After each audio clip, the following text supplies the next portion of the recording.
আমি আপনাদের সঙ্গে আমার নামার অভিজ্ঞতাটাও শেয়ার করব, পাহাড় থেকে নামার অভিজ্ঞতাটাও শেয়ার করব।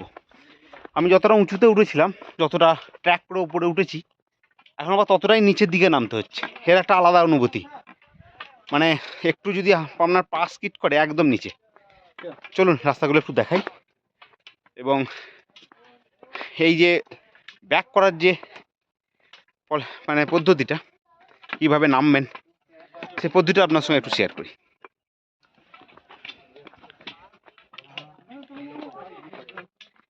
এইভাবেই ফিরে যেতে হবে। ওই দেখুন সামনে পালকির মতো করে নিয়ে যাচ্ছে টলি।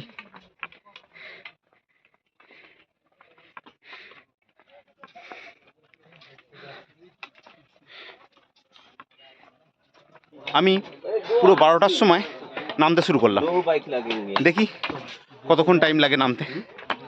দুটোতেই কষ্ট অনুভব করবেন, কিন্তু নামারটা একটু ইজি, কারণ নামতে সময় আপনাকে আর তো ওই আলাদা করে জোর লাগাতে হবে না, এমনি নেমে যাবেন। আর শুধু একটু ব্যালেন্স রাখা দরকার আছে, কারণ ট্রেকিং করেছেন তো পায়ের অবস্থা খুবই খারাপ হয়ে থাকবে।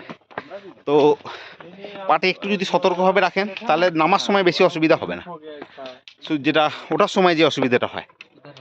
তো চলুন, ওঠার বা নামার সময় বাইক বা এই টুলিগুলোর ফাঁদে পা দেবেন না, তাহলে পুরো বিকারি হয়ে যাবে।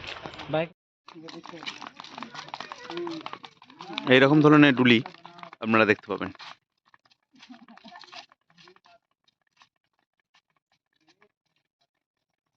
এগুলো রেট মোটামুটি 5,000, 7,000, 10,000, এবং ওয়েট আপনার যদি ওয়েট বেশি হয় আরও বেশি বাড়বে, মানে মোটামুটি ধরুন 12, 14, 15, 20 এরকম চলে যাবে। এখনও 8 কিলোমিটার আমাদেরকে নিচে যেতে হবে। 10 কিলোমিটারের মতো এসছি, 8 কিলোমিটার নামতে হবে। আমারটা একটু কম, কিন্তু কষ্টটা কিন্তু একই হবে।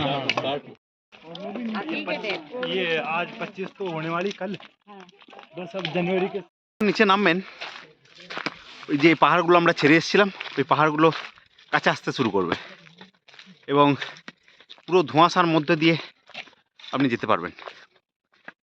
এই ট্রেকিংটা আমার মনে হয় ওটার থেকে একটু ভালো। আমরা নামার জন্য তো এক্সট্রা কোনো জোর লাগাতে হচ্ছে না, অটোমেটিক নেমে যাবেন, শুধু একটু নিজের পায়ের ব্যালেন্সটা ধরে রাখা। এই যা,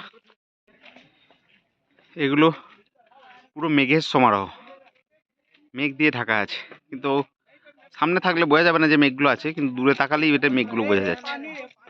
এই নিচে আমাদের আমরা নামবো, ওই যে ছোট ছোট বাড়িগুলো দেখছেন, ওই ছোট ছোট বাড়িগুলো দিয়ে আমরা নামবো।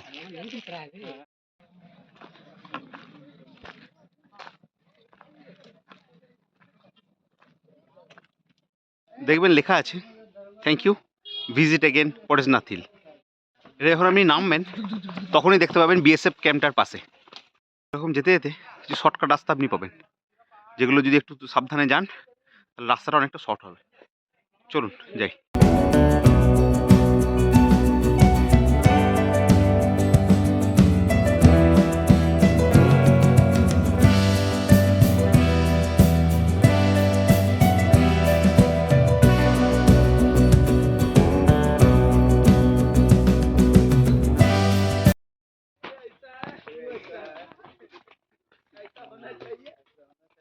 এখনো 7 কিলোমিটার বাকি, মানে 10 কিলোমিটারের মধ্যে 3 কিলোমিটারের মধ্যে এলাম, এখনো 7 কিলোমিটার বাকি।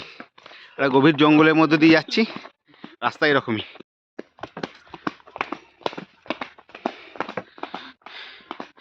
আসার সময় যেরকম রাস্তা, যাওয়ার সময় সে একই রাস্তা, তবে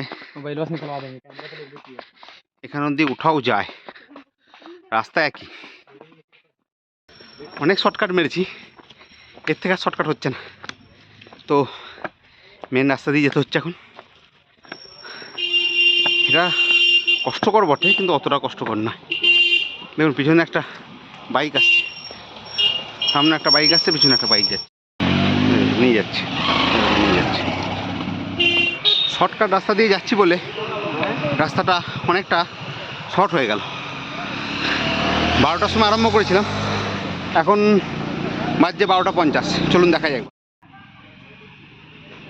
এই নামার ভিডিও খুব কম চ্যানেলই আপনারা দেখতে পাবেন, উঠে আবার নামার ভিডিও করা খুব টাফ, তো যে আপনাদের জন্য চেষ্টা করেছি এবং চেষ্টা করবো সামনে। যদি ভালো লাগে লাইক শেয়ার সাবস্ক্রাইব একটু করে দিবেন। চলুন যাওয়া যাক।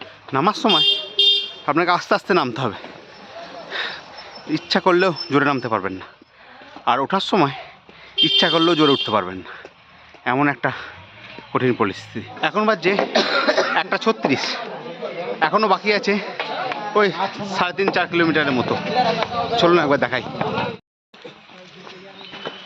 এই ক্ষেত্রপাল বলে যেটা লেখা আছে সেটাই আমাদের গন্তব্যস্থল। এখন বাজে দুপুর 2টো, এখনও আমাদের 2.5 কিলোমিটার রাস্তা বাকি আছে। চলুন দেখাই, টাইমটা দেখাই, তারপর রাস্তাটা দেখাচ্ছি।